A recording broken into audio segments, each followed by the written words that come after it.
Fear and Hunger, a game about friendship, dismemberment, and yeah. Having played the first part roughly 2 years ago, but never really playing the second part, Termina, I decided to go into this game blindly while streaming on Twitch. And here is how it went.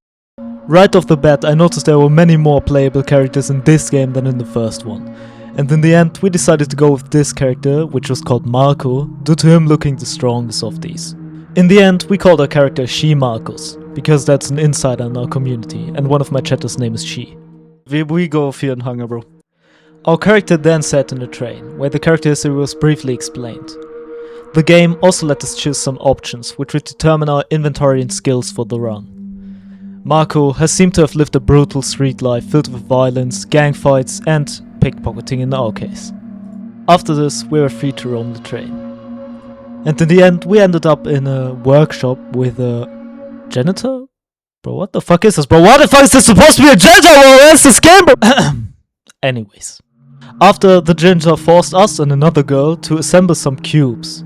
The girl in pink is trying to get your attention. Oh, die Baddie will was von uns. After gesturing for us to follow her, we followed her. And walked right into the janitor. Never trust a baddie, guys. Nah, bro. A janitor sits down blocking your way. Bro's not a janitor, by the way. And this would be our first fight in Fear and Hunger Termina, which resulted in losing one arm at exactly fucking getting obliterated by some janitor. After this, the janitor gently removed our legs because we didn't need them anyways. We just died and he cut off our legs, bro. After being forced to crawl around for a while, we suddenly found ourselves in a new area, which then teleported us somewhere completely different. Oh, there you are. A mysterious person greets you in a monotonous voice.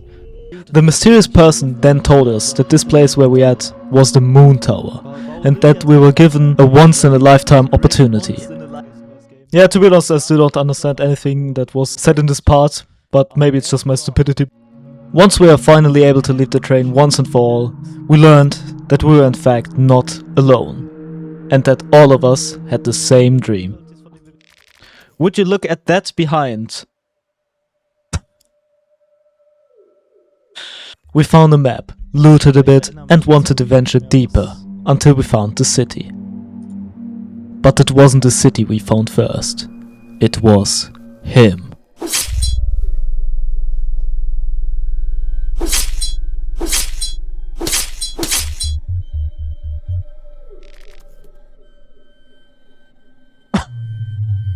The woodman approaches you ominously, there's silent rage in his eyes, a sense of terror fills the air.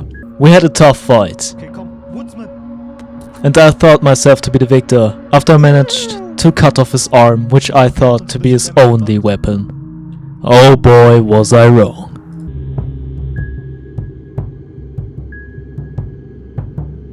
Heads or tails? Bitte.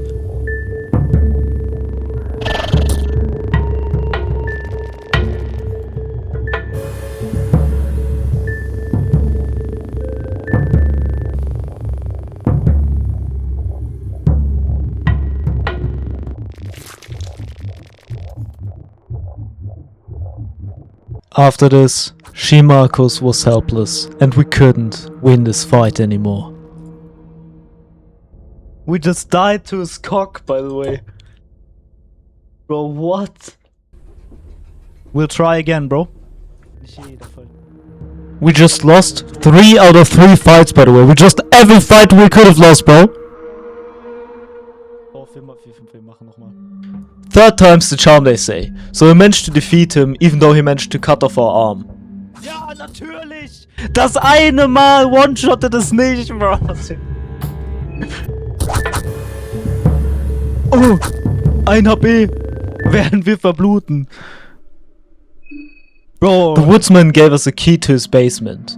Even though we bled out to 1 HP, we decided to go investigate. Okay, let's open. Wir openen es einfach und gucken, was da drin ist. Und dann werden so, wir usen diesen Run noch. Oh, in the basement wasn't really much, apart from an old dead lady at the ritual circle. But we didn't really know what to do with it. Woher bist du? The seemingly dead old lady, she seems to be holding tight peace. torn paper. After leaving the basement and venturing right from this area, we finally reached Preheville, the town that everyone mentioned. Yo, there's the...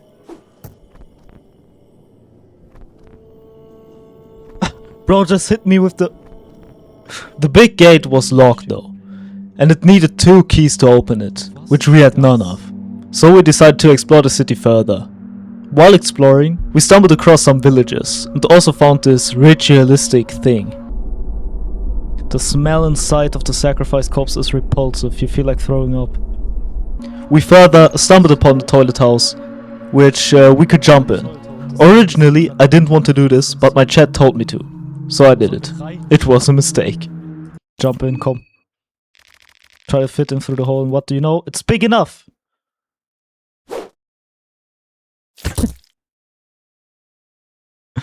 You're knee deep in feces and filth.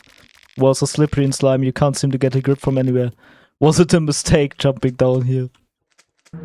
We were now knee deep in shit and need to restart the game to start another run. All this time we went left of the original train, so we decided this time to go up and follow this girl, which turned out to be a journalist. After this guy with the rifle scared the death out of me, we decided to seek shelter in the sewers. Lockpicking. But this place was not friendly at all. Do not go down there. So after having a tough standoff with this guy called the neighbor, we eventually found our end again. And again. Having died roughly 10 times with this character now, we decided to spice things up a little and go with this character right here. After having chosen our loadout, we this time went left of the woodsman house, which I missed earlier, and found a bunker with the mechanic. How about we hop in and see what's under there? You have to be at least a little bit curious. Let's check it out. We decided to team up and explore this bunker together. On our way, we need to juke this little clown freak over there, enable the electricity to get an elevator running, and then went into an alternative reality. Or something like that. I have no clue, bro. Please educate me. Yo, who is this? In the end, we managed to escape the bunker through this alternate reality and met this lieutenant, who seemed like a complete asshole. And I also forgot to mention that we actually found one of the 2 keys required to open the city gates. Oh my god, bro, what the fuck? With our newfound power of friendship, we started slaughtering the innocent villagers and sawing off their heads to sacrifice them to the blood god. The tainted one. Unbearable existence, the suffering, the agony. In return, the god gave us some soulstone shards, which in return I was told by the chat could be used to later unlock some new skills. After having killed the remaining innocent villagers and sacrificing them to the god, I decided to use my prior knowledge of the skin bibles to save the game via the god of fear and hunger. Statue cracked. W.